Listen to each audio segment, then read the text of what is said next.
On a crisp Friday morning, a sea of green, red and yellow Oromo flags lines the streets of Melbourne.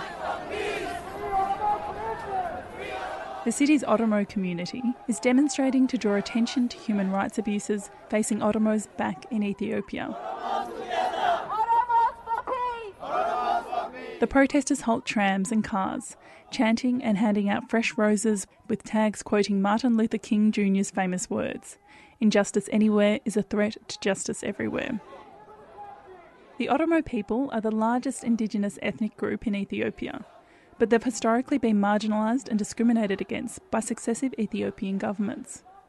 Human Rights Watch and Amnesty International have long documented widespread discrimination, violence and arbitrary arrests against the Oromo people.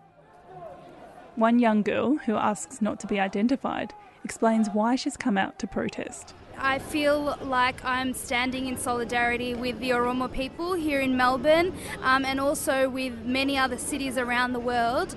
We want to get the news out that there are people being killed peacefully protesting for their constitutional rights, being killed for speaking up. The Oromo students in Ethiopia are calling for full implementation of the country's constitution, which includes UN human rights principles, as well as provisions for self-determination. These guarantees extend to both Oromia state and the Ethiopian capital, Addis Ababa. But while the capital is located in the state, it falls under the central government's administration, and the government wants to expand its boundaries into Oromo lands. Sareti Kadir is one of the organisers of the ongoing worldwide protests. We're here today because the Ethiopian government has announced this plan that is going to be displacing up to 2 million Oromo people. So this means not only do the identities of these towns that are no longer going to exist become dissolved, which are predominantly Oromo, but Oromo people and farmers become displaced and don't have a way to actually earn a proper income.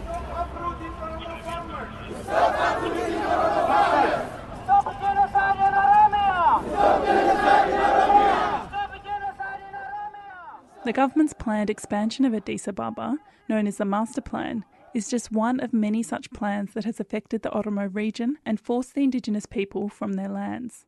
Under the Abyssinian colonial rule during the 20th century, the Oromo language was banned and the Amharic culture was imposed.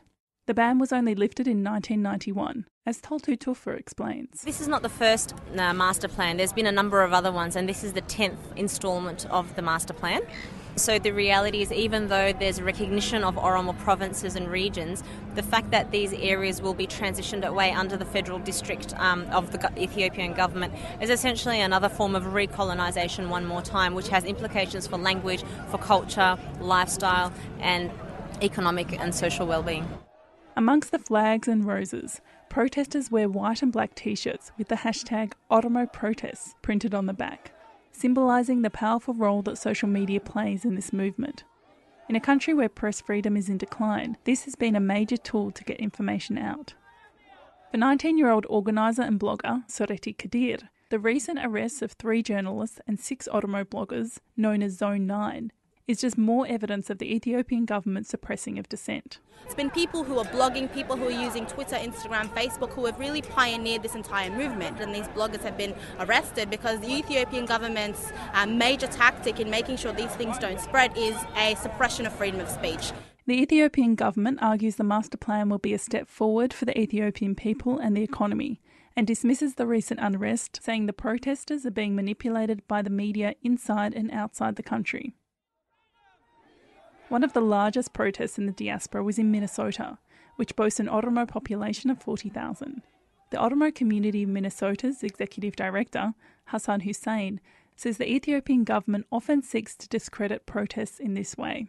Every time there is a protest in the country, be it in the Oromia region, the capital itself, or elsewhere in the country, the government blames, points its fingers at external forces.